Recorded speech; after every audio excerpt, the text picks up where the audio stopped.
tudo bem? Estou aqui hoje para falarmos sobre uma fase muito importante no desenvolvimento humano, o envelhecimento. Temos recebido muitas famílias aqui na clínica que gostariam de compreender mais sobre essa fase. Sinto nossos idosos preocupados em viver essa fase, assim como sinto filhos sem saber o melhor para cuidar dos seus pais e netos preocupados com seus avós. Enfim, essa é uma fase que tem passado por muitas transformações e está cada vez mais comum termos a dúvida do que podemos fazer para vivermos os processos de envelhecimento.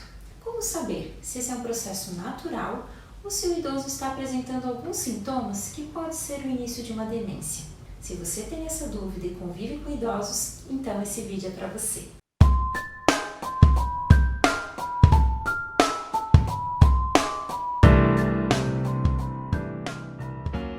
Me chamo Elizabeth, sou psicóloga clínica aqui no Espaço, realizo avaliações neuropsicológicas e me interesso muito nos estudos sobre envelhecimento. Hoje eu separei esse vídeo para refletirmos 3 pontos sobre esse tema.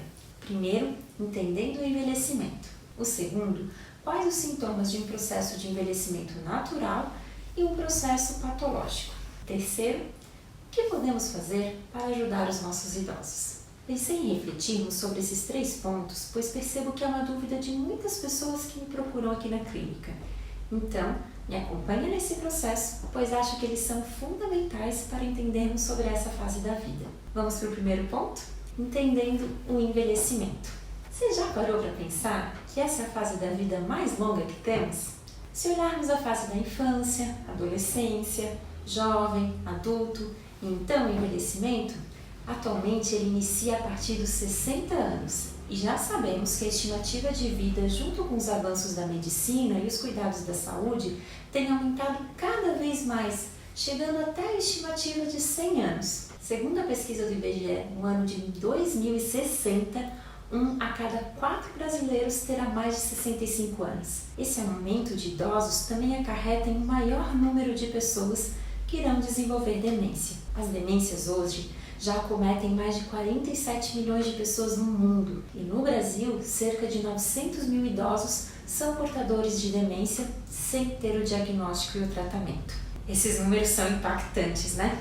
E se você convive com idosos, deve ter levado o mesmo susto que eu. Afinal, são pessoas que muitas das vezes cuidaram de nós, então a gente também quer cuidar deles. Mas a minha intenção aqui não é te assustar, é de verdade pensar o que esses dados representam, pois acredito muito que podemos sim construir uma rede que seja efetiva no cuidado e na qualidade de vida dos idosos, buscando assim não somente o controle das doenças, mas principalmente o bem-estar físico, psíquico e social. Assim como o aumento das demências, também tem um aumento de pesquisas e recursos para que possamos controlar esses adoecimentos e promover uma maior qualidade de vida. Então, reconhecer esses adoecimentos nos ajudam a procurar recursos para contribuir para que eles possam viver essa fase de uma forma realizadora. Então, trouxe aqui esses dados para apresentar um pouco disso para vocês, para que possamos mudar essa realidade. E agora, sinto que estamos prontos para reconhecer a diferença entre o envelhecimento natural e o patológico, pois assim, podemos reconhecer o melhor momento de procurar um profissional e uma rede de apoio para cuidarmos do nosso idoso. Vamos refletir sobre isso então? Vou entrar no segundo ponto. Quais os sintomas de um processo de envelhecimento natural e o patológico? Bom, sabemos que o envelhecimento, por si só, ele já significa perdas, pois o nosso corpo está envelhecendo e muitas funções já não têm mais a mesma potência. Em processos de demência, essa perda acontece em lugares muito específicos e decorrente de processos muito rápidos, o que impede uma qualidade de vida para o idoso. Então, uma coisa importante que gostaria de compartilhar com você é que o envelhecimento não é sinônimo de doença, pois ele é um processo natural. Mas alguns idosos podem viver algumas perdas que não são naturais do envelhecimento e que podem acarretar em demências. E o quanto antes a gente reconhecer esses adoecimentos, podemos realizar um tratamento precoce e que nesses casos os resultados são muito maiores, podendo reduzir a agilidade e a gravidade desse adoecimento. E essa é a minha missão aqui com esse vídeo, poder ajudar você a diferenciar esses processos para buscar ajuda. Vou começar apresentando então o processo de envelhecimento natural. Nesse caso, quando envelhecemos, todo o nosso corpo sofre modificações. Então, um envelhecimento cognitivo também é um processo normal que engloba a perda dessas funções. Mas nesse envelhecimento natural, muitos idosos conseguem manter uma condição independente até idades muito avançadas. Há evidências que indicam que a perda cognitiva não acontece de forma linear, podendo acontecer uma perda mais próxima do fim da vida, sem ocasionar perda da função do dia a dia, que impeça o idoso de realizar atividades como se vestir, higiene pessoal, entre outras. Já quando falamos de um adoecimento fruto do envelhecimento, podemos reconhecer alguns sintomas importantes. A primeira função que percebemos dificuldade é a atividade básica diária, que são aquelas que se referem ao autocuidado. Tomar banho, vestir-se, realizar higiene, capacidade de alimentar-se.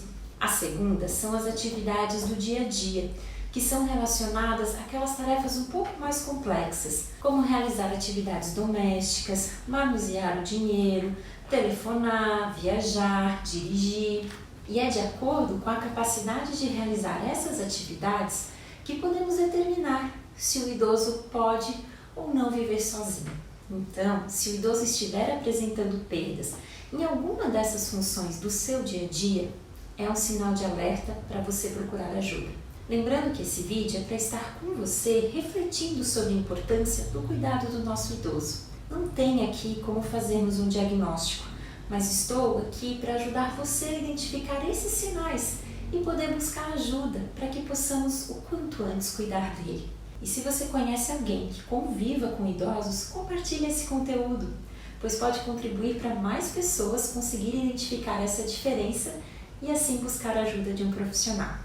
Se você identificar esses sintomas, é importante realizar a avaliação neuropsicológica. Se você quiser buscar esse tipo de avaliação, acho importante você assistir um vídeo que tem apresentando um pouquinho sobre esse serviço. Eu acho que pode ajudar muito você a compreender um pouco da importância dessa avaliação para avaliar as funções cognitivas afetadas. Caso queira conhecer um pouquinho mais e saber um pouco do que representa isso, descreve aqui nos comentários. Eu vou adorar refletir isso com você. Espero que as minhas reflexões estejam fazendo sentido e possa estar contribuindo. Então, dá um like aqui no vídeo, se inscreve no canal e ative o sininho, que assim você sempre vai receber um aviso quando lançamos novos conteúdos por aqui. Bom, agora que você já compreendeu um pouco sobre o envelhecimento natural e o patológico, então vamos compreender o que podemos fazer nesses casos? Agora eu estou entrando no terceiro ponto. Espero que o vídeo tenha ajudado a perceber o quanto os nossos idosos podem estar sim precisando de alguém que possa estar com eles, proporcionando qualidade de vida.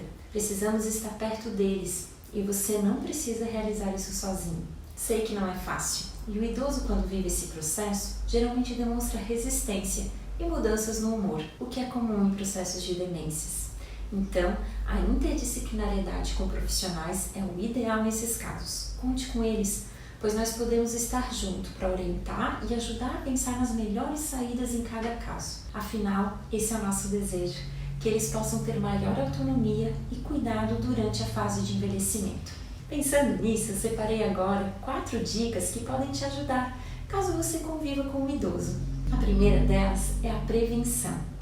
Independente de ser um processo natural ou não do envelhecimento, a prevenção requer intervenções que se antecipem aos problemas mais comuns que afetam os idosos e orienta a criação de condições adequadas para o envelhecimento com qualidade. Essa fase do envelhecimento é fundamental o acompanhamento com geriatra, neurologista, psicólogo e neuropsicólogo. A segunda dica é a ambientação, que podemos pensar em condições ambientais para uma vida com qualidade, focando os mais variados espaços onde circulam ou vivem pessoas idosas. Aqui nessa parte, é importante que o idoso possa viver situações que estimulem ele a ter experiências prazerosas para que não desenvolva questões de saúde mental e que também ele possa se sentir produtivo na vida.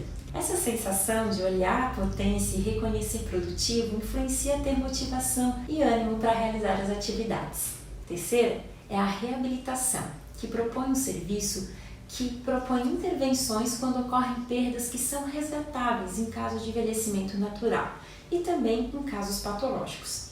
pois esse tipo de serviço proporciona um acompanhamento específico para treinar as perdas cognitivas e a função do dia a dia, que propõe orientar a criação de condições individuais em cada situação. Bom, essas foram algumas dicas que podem ser fundamentais para o processo de envelhecimento. Então lembre-se, busque sempre uma rede de apoio com profissionais. Pode fazer toda a diferença, tanto para você que convive com o idoso, quanto para ele. Essas foram algumas dicas para você conseguir perceber um pouco desse processo. E caso tenha interesse em saber um pouco mais sobre as demências, eu vou deixar também por aqui um blog com esse tema. Espero que você goste. E lembre-se, se você se identificou com as reflexões desse vídeo, não viva esse processo sozinho. Se o idoso que você convive está vivendo essa situação, nos procure para realizar uma avaliação neuropsicológica. Vou deixar aqui um link para você conversar com um psicólogo e compreender todos os detalhes desse serviço. E se você gostou do vídeo, não esqueça de curtir e deixar o teu comentário por aqui. É muito importante para nós saber que os conteúdos estão fazendo sentido. E aproveita e se inscreva no nosso canal. Eu te espero no próximo vídeo. Um forte abraço!